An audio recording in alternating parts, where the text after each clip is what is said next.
और इस भोले भाले समाज को बहला फुसला करके, इनके वोट को खरीद करके, इनको मुर्गा बिरयानी दारू पिला करके 500 रुपया बांट करके इनकी जिंदगियां बर्बाद करने का काम ये जालिम लोग करते हैं। ऐ मेरे आंवला के साथियों, आप लोग अपने आप को पहचानो, अपनी वोट की शक्ति को जानो।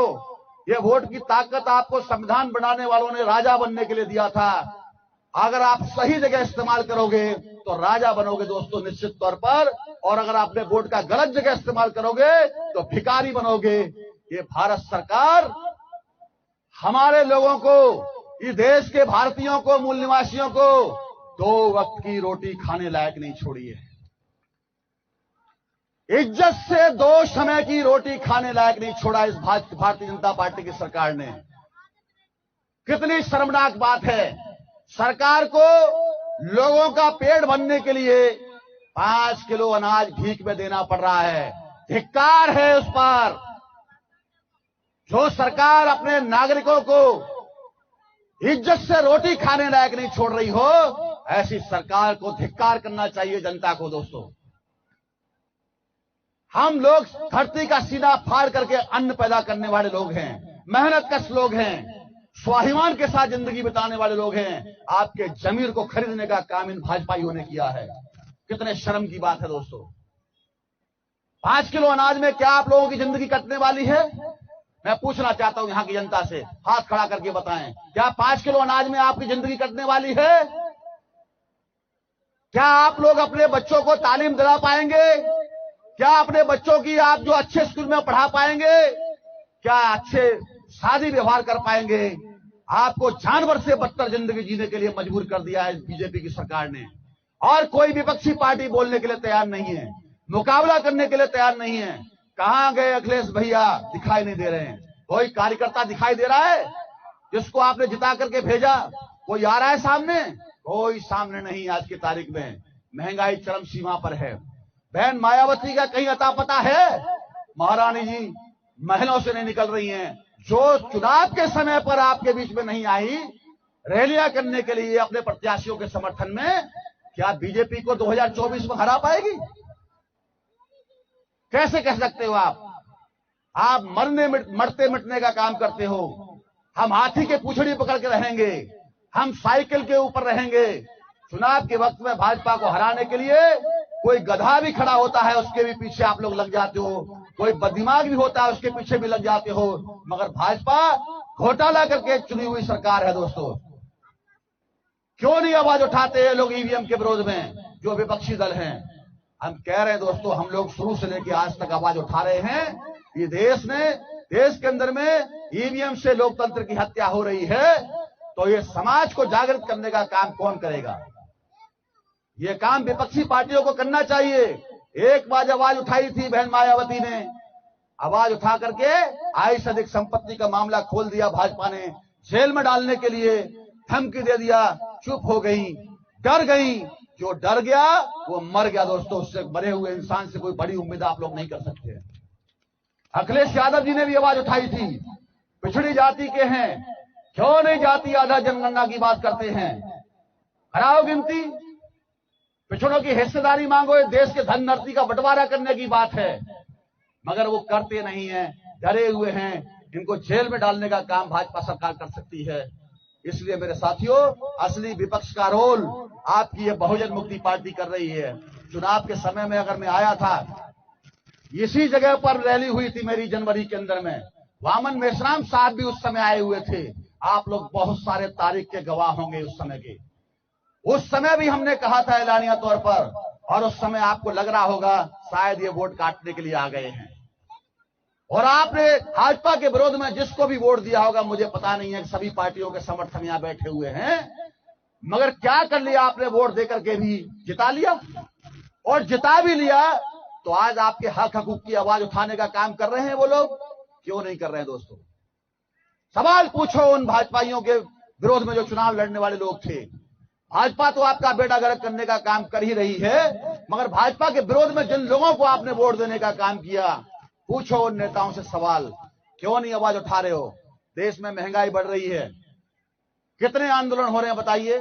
देश में महिलाओं के साथ में, बच्चियों के साथ में बलात्कार हो रहे हैं, कितने लोग आवाज उठा रहे हैं इसके लिए? है हिम्मत किसी में? अभी परसों की बात है, 2 नाबालिग सगी बहनों के साथ में बलात्कार हुआ और नरेंद्र मोदी जी कहते हैं आपके पहाड़पुर में, यही बदायूं बगल में ही आपका एक बच्ची के ऊपर बलात्कार हुआ, एक महिला की लड़की के ऊपर बलात्कार हुआ और नरेंद्र मोदी जी कहते हैं, कितने जोर से झूठ भरकर कहते हैं, भाइयों बहनों पहले भी बलात्कार होते थे, जब से बीजेपी की सरकार बनी है बलात्कारियों को भाजपा की सरकार बनते ही 10 दिन में, 11 दिन में, 15 दिन में, 1 महीने में फांसी हुई है। अरे नरेंद्र मोदी जी, मैं पूछना चाहता हूं आपसे, यहां की आंवला की विधानसभा की जनता पूछना चाहती है, लिस्ट जारी करो, तुम्हारी हिम्मत है तो आपकी सरकार में कितने बलात्कारियों को फांसी पर लटकाने का काम किया है? काहे को झूठ बोलते हो आप लोग? क्यों झूठ बोलते हो? एक भी नहीं हुई है, बल्कि भाजपा के चुने हुए जो विधायक हैं, कुलदीप सिंह सेंगर का नाम आपने सुना होगा, उन्नाव से विधायक है, आज जेल की सलाखों के पीछे सड़ने का काम हो रहा है उसका। वो कुलदीप सिंह ने, विधायक ने, भाजपा के विधायक ने उस उन्नाव की बेटी के साथ बलात्कार किया, वो सजा भुगत रहा है मगर फांसी नहीं हुई है। लटकाओ, हिम्मत है तो आपकी फांसी पर उसको लटकाओ, हिम्मत है तो तमाम ये पाखंड को फैलाने वाले जो बाबा लोग हैं, आसाराम जैसे लोगों को, चिन्मयानंद जैसे लोगों को लटकाओ फांसी पर। तुम्हारी हिम्मत है तो भाजपाइयों क्यों नहीं लटका रहे हो? आप झूठ बोलते हो, 2 दिन में, 5 दिन में फांसी हुई। आपके मंत्री जो अन्नदाता किसान हैं, वो किसान सारे दुनिया का, सारे देश का पेट भरने का काम करता है, मगर वो किसान के लिए बात करने के लिए नरेंद्र मोदी जी ने समय नहीं दिया। जिन किसानों के लिए जो साल भर तक सड़कों पे आंदोलन करते रहे, उनकी बात सुनने के लिए 5 मिनट का समय नहीं दिया नरेंद्र मोदी जी ने। और किसानों के लिए उनके पास समय नहीं है, मंदिरों में घंटा बजाने के लिए उनके पास समय है, अब मंदिरों की आरती निकालने के लिए समय है, गंगा आरती करते हैं, कभी यमुना आरती करते हैं, उसके लिए समय निकालते हैं, मगर अन्नदाताओं से मिलने के लिए समय नहीं है। मेरे प्यारे भाइयों, ये वो बहुजन मुक्ति पार्टी है जिसने एनआरसी, एनपीए, सीए के मुद्दे को लेकर के भारत बंद करवाया था। 29 जनवरी 2020 को हमने भारत बंद कराया। जो लोग आपकी नागरिकता छीनने के लिए काले कानून बना रहे हैं, बना लिए हैं, ऐसे लोगों से मुकाबला करने का काम आपकी इस बहुजन मुक्ति पार्टी ने किया। किसी पार्टी की हिम्मत नहीं थी। बताओ अखिलेश जी ने कितने आंदोलन किए, बताओ मायावती जी ने कितने भारत बंद करवाए? एक भी नहीं कराया। इसलिए हमने 13 पॉइंट रोस्टर को लेकर के नरेंद्र मोदी जी को झुकाने का काम किया। हमारी पार्टी ने, हमारे संगठन ने झुकाया। आप लोगों को नौकरी से वंचित करने वाले काले कानून उन्होंने 13 पॉइंट रोस्टर लाने का काम किया, 200 पॉइंट रोस्टर को खत्म करके उसको विधानसभा संसद में दोबारा से फिर से पालन करने के लिए उन्होंने दोबारा से लागू किया। 13 पॉइंट रोस्टर को समाप्त किया गया। आप लोगों की, जनता की जीत हुई। ये लड़ाई आपकी बहुजन मुक्ति पार्टी ने लड़ी। नीट परीक्षा के अंदर में 7-8 साल से पिछड़ी जाति के बच्चों को डॉक्टर बनने से वंचित करने का काम ये नरेंद्र मोदी की भाजपा सरकार ने किया। सारे देश भर में आंदोलन किए, सारे देश के अंदर में हम लोगों ने ज्ञापन दिए राष्ट्रपति के नाम पर, तब वो नीट परीक्षा का आरक्षण फिर से बहाल हुआ। अभी हाल ही में जो टॉपर हुई है वो ओबीसी यादव समाज की लड़की हुई है, नीट परीक्षा में 1 नंबर पे आई है। पूरे भारत में 1 नंबर की रैंक है। तमाम SC ST ओबीसी पिछड़ी जाति के बच्चों को डॉक्टर बनने का अवसर मिला है। ये लड़ाई हम लोगों ने लड़ी। ये लड़ाई लगातार लड़ने का काम हम लोग कर रहे हैं। और इस तरीके से साथियों, जब पूरे देश में शाहीन बाग हो रहा था, नरेंद्र मोदी सुनने के लिए तैयार नहीं थे। टारगेट मुसलमान थे मगर निशाना मुसलमान नहीं थे। तीर मुसलमानों की तरफ चलाया जा रहा था। मुसलमान विदेशी है, मुसलमान विदेशी है, इस तरीके से कह करके ये नागरिकता छीनने का कानून नहीं, ऐसा कहते थे, मगर तीर मुसलमानों की तरफ चल रहा था भाजपा का। असली में निशाना मुसलमान नहीं थे, निशाना इस देश के पिछड़ी जाति के लोग थे, अनुसूचित जाति के लोग थे, जिनको सोकॉल्ड रूप से भारतीय जनता पार्टी हिंदू का नाम देती है। इनको जबरन हिंदू बनाने का कार्यक्रम चल रहा है। और चौधरी विकास पटेल जैसे पिछड़ों के सबसे बड़े नेता आज की तारीख में वो कहते हैं, मोहन भागवत जी बताओ हम किस आधार पे हिंदू हैं?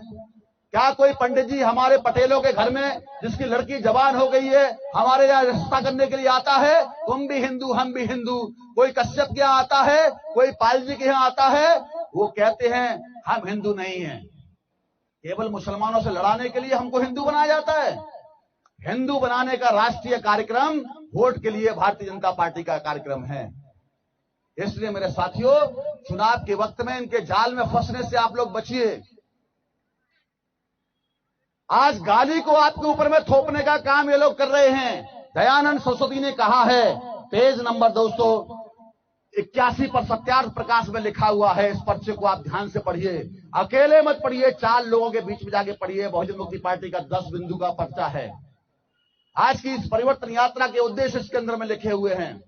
वो कहता है हम हिंदू नहीं हैं। दयानंद सरस्वती उस समय के सबसे विद्वान ब्राह्मण हुआ करते थे। वो कहते हैं हम हिंदू नहीं हैं। हिंदू तो मुगलों के द्वारा दी हुई गाली है। तो आज किस आधार पर विश्व हिंदू परिषद, आरएसएस के बजरंग दल के लोग कहते हैं कि आप हिंदू हो? गाली पर गर्व से कहो तुम हिंदू हो, गर्व से कहो तुम गुलाम हो, चोर हो, लुटेरे हो।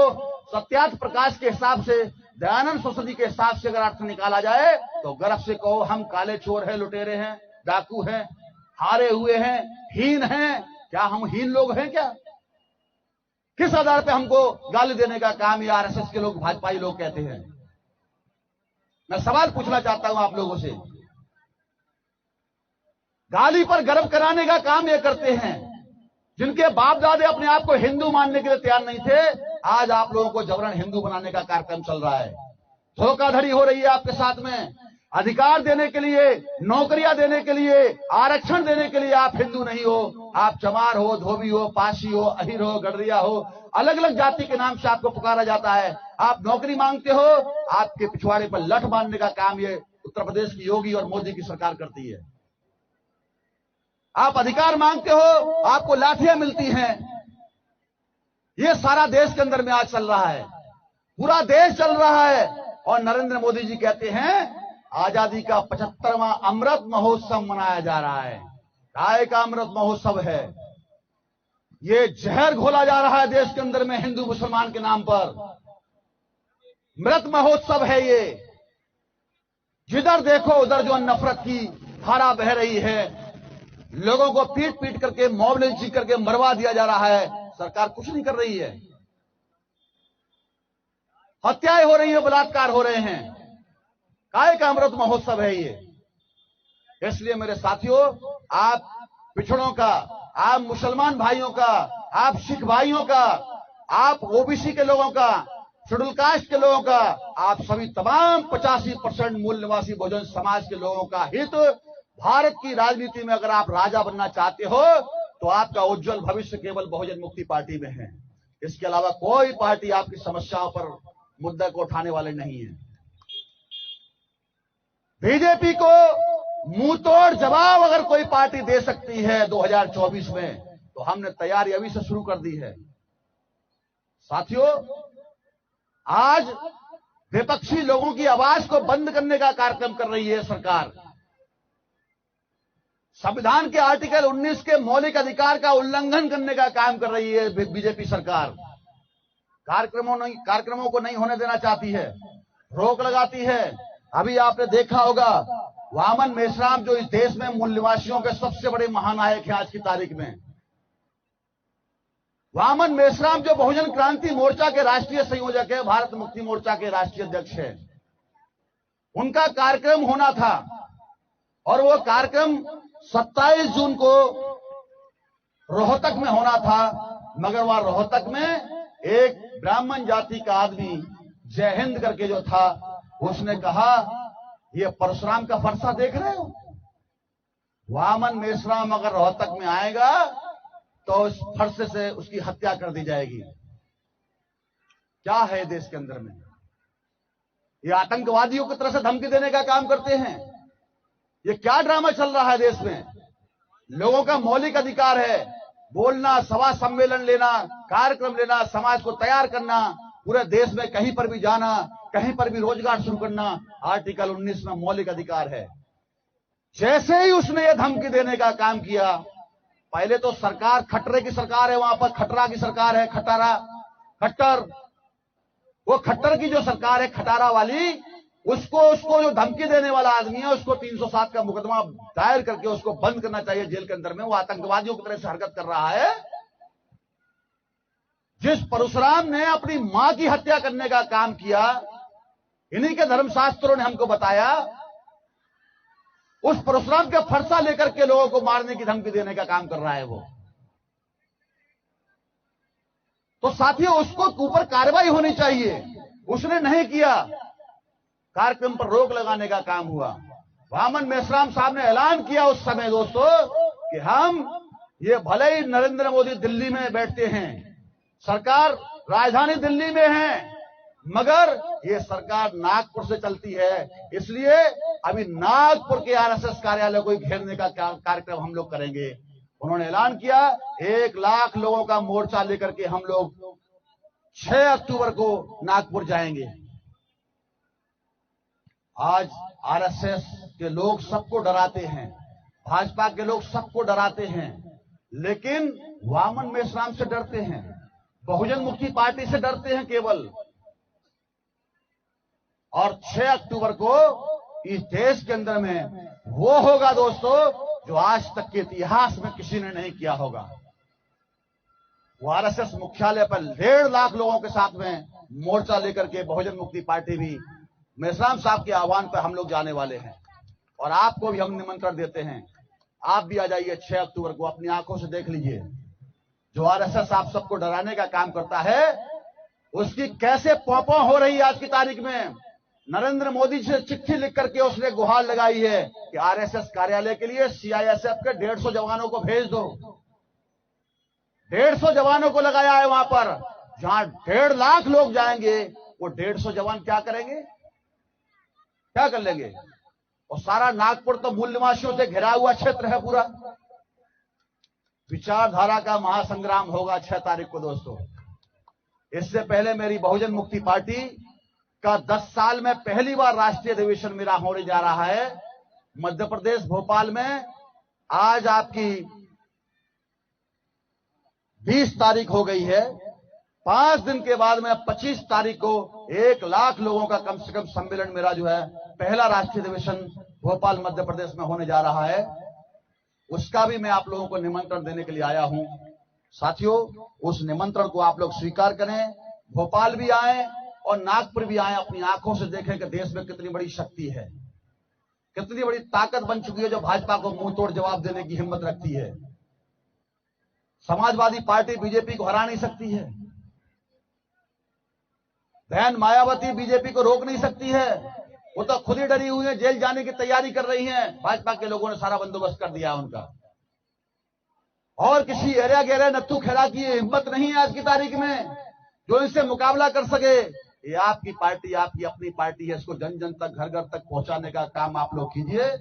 निश्चित तौर पर आप लोग शासक बनेंगे। और एक बात, आप अपने वोट को बेचो मत दोस्तों, ना वोट को बेचिए और ना वोट को बेचने दीजिए लोगों को। स्वाभिमान के साथ में अपनी लड़ाई को लड़ने के लिए आप आगे बढ़िए। वोट बेचना बहन बेटियों की इज्जत बेचने के बराबर है। ये दुश्मन लोग, ये जालिम लोग आपको एक बोटी खिला करके, चुनाव के वक्त में 500 रुपया दे करके, आपको चुनाव के वक्त में गाड़ियों में तेल भरा करके, और ये आपका इस्तेमाल करने का काम करते हैं 5 साल तक, फिर आपका खून पीने का काम करते हैं। आप देख लीजिए क्या हालत हो रही है।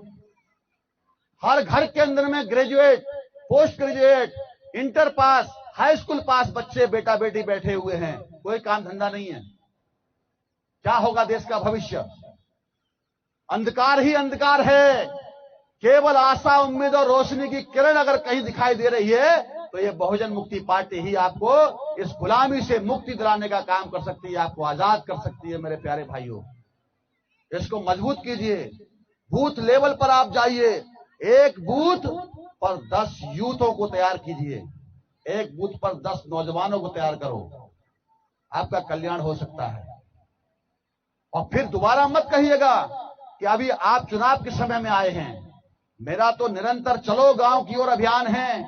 मैं दिल्ली से चल के आपके गांव गांव जा सकता हूं, तो क्या मेरे अकेले की जिम्मेदारी है? आप लोगों की जिम्मेदारी नहीं है क्या? आप लोग भी जाकर के अपने समाज को अलग अलग गांव में जाकर तैयार करो, बहुजन मुक्ति पार्टी के मुद्दों को लेकर के जाओ, तब हम इनसे मुकाबला कर सकते हैं। ये करना होगा। साथियों, मैं एक बहुत बड़ी बात आपको बीच में बताना चाहता हूं। फरवरी 2008 के अंदर में लेफ्टिनेंट कर्नल प्रसाद पुरोहित ने गुप्त मीटिंग में साफ शब्दों में कहा था कि यह देश हमारा नहीं है, यह देश हमारा नहीं है। कर्नल प्रसाद पुरोहित ने कहा। इसलिए हमें इस देश के संविधान के खिलाफ और देशवासियों के खिलाफ लड़ना होगा। कर्नल प्रसाद पुरोहित का वक्तव्य है ये। उसको जेल में डाला गया और वहां जेल से रिहा करने का काम नरेंद्र मोदी की सरकार ने किया। 2014 में मोदी जी की सरकार बनते ही कर्नल प्रसाद